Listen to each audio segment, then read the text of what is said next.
Le Conseil des ministres est tenu aujourd'hui en séance ordinaire avec un certain nombre de dossiers. Au titre du ministère des Affaires étrangères et de la coopération, nous avons donc adopté un projet de loi portant autorisation de ratification de la Convention portant création de l'Alliance pour les biodigesteurs en Afrique de l'Ouest et du Centre qui a été adoptée. La Convention a été adoptée à Ouagadougou, vous vous en souviendrez, le 4 octobre 2018. Il s'agit donc de rappeler que la technique du biodigesteur, c'est la transformation donc des déjections animales et humaines en biogaz qui doivent permettre aux ménages donc d'avoir un certain nombre de sources d'énergie multifonctionnelles. Il s'agit donc de donner un cadre juridique. Le Burkina Faso, qui a été l'élève modèle et motivateur d'un certain nombre d'États, donc va proposer la ratification de cette convention à l'Assemblée nationale. Nous avons, au titre du ministère donc, de la Sécurité, adopté un certain nombre de décrets qui sont des décrets d'application de la loi portant cadre donc, de la police nationale. Il s'agit du décret portant règlement de discipline générale du cadre de la police nationale. Il s'agit du décret portant attribution, composition et fonctionnement du conseil de discipline de la police nationale. Il s'agit du décret portant conditions et modalités d'organisation des stages de formation, de spécialisation et de perfectionnement du personnel du cadre de la police nationale. Il s'agit du décret portant code de déontologie du cadre de la police nationale. Il s'agit du décret portant attribution, composition et fonctionnement de la commission d'avancement du personnel du cadre de la police nationale. Il s'agit du décret portant attribution, composition et fonctionnement du conseil de santé de la police nationale. Il s'agit du décret portant attribution, composition et fonctionnement du conseil de santé de la police nationale. Et celui est entré donc à la commission d'affectation du personnel du cadre de la police nationale. Au titre du ministère de la Justice, donc, nous avons adopté un projet de loi donc, qui va être transmis à l'Assemblée nationale portant création du tribunal de grande instance de Boulssa. Il s'agit donc de faciliter l'accessibilité physique, financière, mais également psychologique des contribuables et du justiciable au service public au niveau donc, de la justice.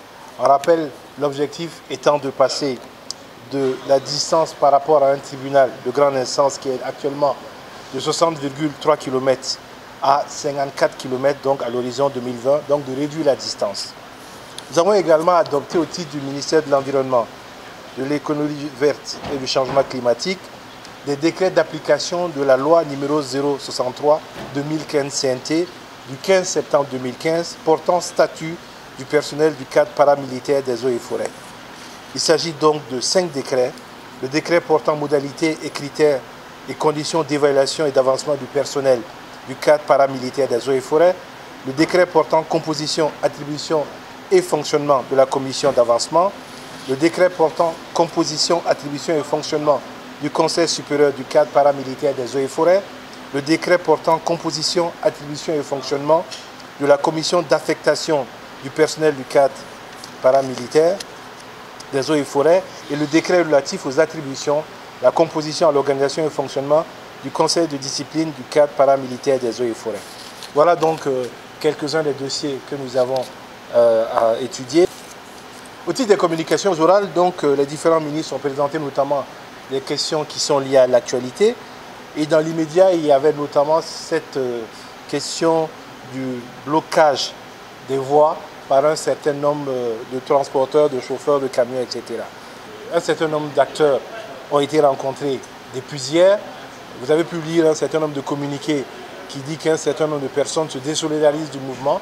Quoi qu'il en soit, le gouvernement donc, a demandé à ce que l'élection à la fêtière, qui semble être le casus belli, soit suspendue le temps qu'on trouve les éléments pour y aller sans conflit, que les forces de sécurité assurent donc la fluidité du trafic sur le territoire et que mandat a été donné au ministre de la Sécurité pour que les personnes qui sont liées à ces perturbations-là soient purement et simplement appréhendées. Au titre donc toujours de la question sécuritaire, le ministre de la Sécurité a fait le point de ce qui s'est passé à Zouaga et à Arbinda. Dans les deux cas, en ce qui concerne Zouaga, vous savez que c'est un conflit donc, lié à une question de chefferie, conflit courant depuis un certain nombre de temps. Des dispositions sont prises donc, pour appréhender les acteurs donc, de ce qui a été posé comme acte. Quoi qu'il en soit, aujourd'hui, ces personnes-là sont identifiées, elles sont localisées. L'objectif n'est de les arrêter, mais si, pour une raison ou pour une autre, dans la volonté manifestée par la sécurité de les arrêter, elles arrivaient à poser des actes qui étaient attentatoires aux forces de sécurité présentes, on ne peut pas présager de ce qui va se passer. Donc c'est un appel aux acteurs à se conformer à la justice et qui va bien sûr suivre son cours et donner donc droit à tous les différentes parties dans ce qui s'est passé à Zouaga. En ce qui concerne Arbinda, vous avez également le déroulé de ce qui s'est passé. Vous avez donc le cheikh et certains membres de son famille qui ont été assassinés par des hommes armés non identifiés. Vous avez donc des présumés coupables qui auraient été reconnus durant donc l'inhumation des premières victimes. Ça va aboutir à un lynchage. Immédiatement, son Excellence le Premier ministre a convoqué une réunion de cabinet d'urgence avec les ministres en charge de l'administration territoriale, de la défense à son niveau, et des mesures ont été données immédiatement pour essayer de s'entreposer entre les différents acteurs. Il avait également demandé aux 2 ministres d'État, à savoir l'administration territoriale et la sécurité, de se rendre sur les lieux. En temps, il y a eu une recrudescence et il a fallu donc renforcer les forces de défense à ce niveau-là pour essayer de calmer les populations.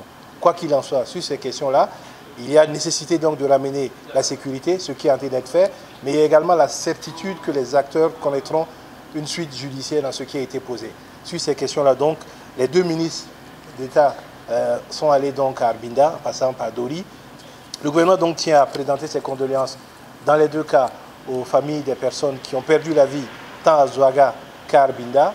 Nous voulons présenter donc nos condoléances et rappeler que nous sommes dans un état de droit, que la sécurité va être garantie et va être mise en œuvre pour garantir la paix et la quiétude des acteurs et donc demander aux différentes populations de faire confiance donc à la sécurité et à la justice pour ce qui est de la recherche des coupables et la manifestation de la vérité.